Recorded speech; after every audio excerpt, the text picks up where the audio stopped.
Hi, lovely students. Students, in previous class, we read a chapter number 8. The name of chapter was Solid Liquids and Gases. Solids, Liquids and Gases. इस chapter को हमने पढ़ा, इसका video आपने देखा होगा. अगर नहीं देखा तो उसको आप एक बार जरूर देखें. और इसके साथ में हमने इस चैप्टर की फर्स्ट एक्सरसाइज जो थी, सर्किल द करेक्ट आंसर, वो कंप्लीट किया था उस वीडियो के अंदर ही. तो उसको आप कर लें उस वीडियो को देख करके. आज मैं आपको बाकी की जो इसकी एक्सरसाइज है और क्वेश्चन आंसर है वो कंप्लीट करवाता हूँ बेटा इस वीडियो के अंदर. तो देखें आप, क्वेश्चन नंबर 2 आपका राइट ट्रू और false for the statements. Milk exist in 3 different forms. Milk exist in 3 different forms. तो क्या एक्चुअल में क्या है कि जो डिफरेंट फॉर्म्स कौन सी हैं? सॉलिड, लिक्विड और गैसेस, है ना. तो मिल्क की तीनों फॉर्म में होता है क्या? एक्चुअली में वाटर जो होता है वो तीनों फॉर्म में होता है. वाटर जो है वो सॉलिड में भी होता है, जैसे आइस एंड लिक्विड में होता है इटसेल्फ वाटर, एंड गैस में होता है वाटर वेपर जो है वो. तो मिल्क जो है वो तीनों फॉर्म में नहीं होता, वाटर होता है. तो फर्स्ट में इसका फॉल्स आ जाएगा. Materials such as stone and wood are solids. ये ट्रू है. जो मटेरियल्स हैं जैसे पत्थर हो गया, लकड़ी हो गया, सॉलिड में है ना. इनकी शेप जो है वो अपने आप चेंज नहीं होती है ना. तो ये ट्रू आ गया सेकंड के अंदर. थर्ड है, जैसे कि मैंने आपको पढ़ाया था, आपने वीडियो देखा होगा तो आप खुद भी इस चीज़ को किया होगा आपने. Solids take the shape of the vessel into which they are poured. Solid जो है वो वैसी शेप ले लेता है जैसे जिस बर्तन में आप उसको डालोगे. सही है क्या? नहीं है, क्योंकि लिक्विड जो है वो लेता है, लिक्विड होता है इसकी जगह पे. Liquid take the shape of the vessel into which they are poured, तो सही होता है. लेकिन सॉलिड दिया इसलिए ये फॉल्स रहेगा. ठीक है. फोर्थ देखो आप, most liquids can not be seen.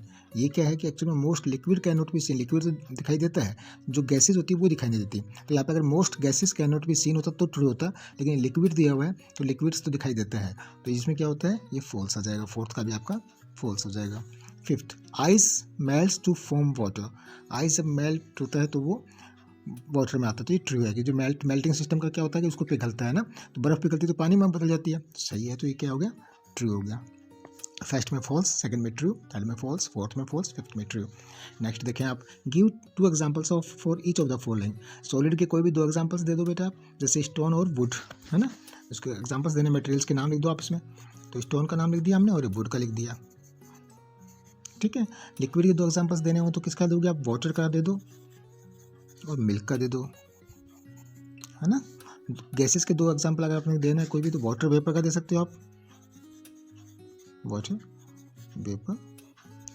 और गैस जो भी है, नाइट्रोजन, ऑक्सीजन, ये भी सब गैसेस हैं जो उसके अंदर होती हैं, एयर के अंदर, है ना. तो इसको आप यहाँ पे ऑक्सीजन दे सकते हो आप. कोई भी 2 एग्जांपल्स आपने देने इसके. वाटर वेपर का दे दिया, ऑक्सीजन का दे दिया, वाटर वेपर दे दिया, एयर का दे दिया, एयर लिख सकते हो आप इसमें. ठीक है. अभी question number 4, match the following. Marble जो है वो क्या है? वो सॉलिड है. मार्बल क्या है? वो सॉलिड है. आइस क्या है? वो आइस फ्रीजिंग है, यानी जमती है ना वो. मैंगो जूस क्या है? लिक्विड है. तो इसको लिक्विड में मैच करोगे आप. और वाटर वेपर क्या है? वो इवोपोरेशन है या गैस में आता तो इवोपोरेशन हो गया. ठीक है ना बेटा. तो ये आपका इसका मैच द फॉलोइंग हो गया. फिल इन द ब्लैंक्स में देखें आप, ये समझ में आ गया. Match the following. मार्बल क्या है? मार्बल जो है ना वो पत्थर होता है एक तरह, तो इसमें क्या है? वो सॉलिड में आ गया. आइस है ना, वो फ्रीज होने के बाद, जमने के बाद आइस बनती है तो फ्रीजिंग. मैंगो जूस लिक्विड होता है, जिसमें भी डालोगे वैसे बह जाता है वो ना, तो लिक्विड हो गया. और वाटर वेपर क्या होता है? इवोपोरेशन हो गया ना. तो ये मैच करना है आपने. Fill in the blanks using the correct word. इसमें आपको वर्ड्स दिए हुए उसको चूज करना है दोनों में से. Materials exist in forms. कितने फॉर्म में होते हैं मटेरियल्स? 3 फॉर्म में, सॉलिड, लिक्विड और गैस. इसमें क्या दिया? 1 और 3. तो कौन सा हो जाएगा? 3, है ना. दूसरा दिया हुआ है, dash are materials that have a fixed shape. कौन सा मेटेरियल की फिक्स शेप होती है? सॉलिड की, लिक्विड की? सॉलिड की, क्योंकि लिक्विड की तो जिसमें डालोगे आप वैसी शेप हो जाती है. तो सॉलिड मटेरियल्स है ना, solids are materials that have a fixed shape, तो इसमें सॉलिड आ जाएगा. थर्ड दिया हुआ, dash are materials that do not have a fixed shape. किसकी फिक्स शेप नहीं होती? लिक्विड की. उसमें जिसमें भी बर्तन में डालोगे वैसे ही बन जाता है, तो उसमें क्या आएगा? लिक्विड. और फोर्थ दिया हुआ, liquids and dash can flow. Liquids and dash कौन सी क्या बह सकता है? एक तो पानी बहता है, लिक्विड बहता है, और क्या बहता है? सॉलिड तो बहता नहीं है. तो फिर गैसेस, है ना. तो सॉलिड नहीं आएगा, इसमें क्या आएगा? गैसेस आएगा. तो यहाँ पे गैसेस आ जाएगा. ठीक है. तो फर्स्ट में आएगा आपका 3, दूसरे में सॉलिड्स, थर्ड में लिक्विड और फोर्थ में गैसेस. ठीक है बेटा. ये आपका हो गया फिल इन द ब्लैंक्स. अब हम बात करते हैं शॉर्ट आंसर क्वेश्चन की. शॉर्ट आंसर क्वेश्चन देखिए आप. फर्स्ट क्वेश्चन आपका, name the 3 forms of water. Water की 3 फॉर्म बतानी है आपने. तो इसमें क्या है कि 3 फॉर्म है, सॉलिड, लिक्विड और गैस इसमें. ठीक है. मैंने इसका आंसर लिखा है, मैं आपको इसको पढ़ के बताता हूँ. Short answer questions. फर्स्ट का आंसर दिया बेटा, the 3 form of water are solid, as a ice, है ना, उसका एग्जाम्पल मैंने दे दिया कि सॉलिड जो है वो आइस के फॉर्म में होता है, लिक्विड इटसेल्फ यानी पानी खुद अपने आप में एक लिक्विड है, ठीक है, and gases as a water vapour, ठीक है ना, and gas as water vapour. तो क्या आएगा, द थ्री, अब मैं थोड़ा ऊंचा देखो, इसको दिखाई दे रहा है आपको, the three forms of water are solid as a ice, liquid itself and gas as a water vapour. Clear है बेटा, फर्स्ट का आंसर। इसको आप वीडियो को पॉज करके इसका आंसर आप लिख सकते हो। आंसर नंबर 2 देखो आप, द क्वेश्चन क्या था, देखो आपको क्वेश्चन है दूसरा, which process changes into water vapour, which process changes water into water vapour, water जो पानी है वो वाटर वेपर में कैसे चेंज होता है, कौन सा प्रोसेस है। तो इसका आंसर नंबर 2 लिखा है मैंने, the process by which a liquid changes to gas, ठीक है, the process by which a liquid changes to gas is called evaporation. वो प्रोसेस जो लिक्विड जो है वो गैस में बदलता है उसको एवोपोरेशन कहते हैं, ठीक है। The process by which a liquid changes to gas is called evaporation. अभी क्या है, water evaporates to form water vapour, water जो है वो वाटर वेपर के रूप में बदलता है, ठीक है ना, भाप में आ जाता है। ये सेकंड आंसर समझ में आ गया आपको, the process by which a liquid changes to gas is called evaporation, water evaporates to form water vapour. Third का आंसर देखो, क्वेश्चन नंबर 3 क्या है, name two materials that can flow, कोई भी 2 मटेरियल्स के नाम आपने देना है जो कि बह सकते हैं। तो लिक्विड बहता है, वैसे तो गैसेस के नाम भी आप दे सकते हो, किसी की गैस भी जो है वो बहती है, बट हमने यहाँ पे क्या है, लिक्विड के नाम दिए, milk and water can flow, ये थर्ड का आंसर हो गया। आंसर नंबर 4, क्वेश्चन 4 को देखें आप, what happens when water vapour in the air comes in contact with the cold surface of the can.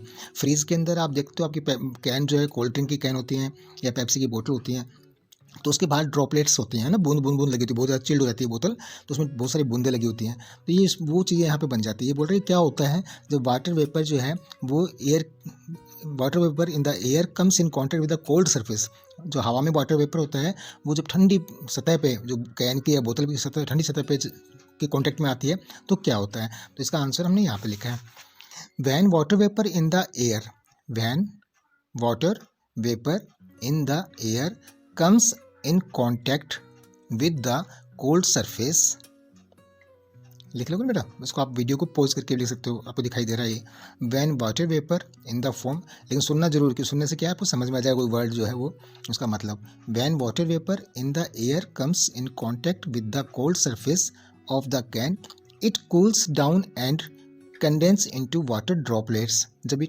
Water vapour जो है ना, एयर के अंदर जो वाटर वेपर होती है, ये कैन की ठंडी सतह पे से जो कांटेक्ट में आती हैं, ठंडी सतह के कांटेक्ट में जब आती हैं तो वो वाटर वेपर क्या होती है, ठंडी हो जाती हैं, इट कूल्स डाउन, वो ठंडी होती हैं और वाटर ड्रॉपलेट्स में जो पानी की बूंदों में बदल जाती हैं, ठीक है बेटा।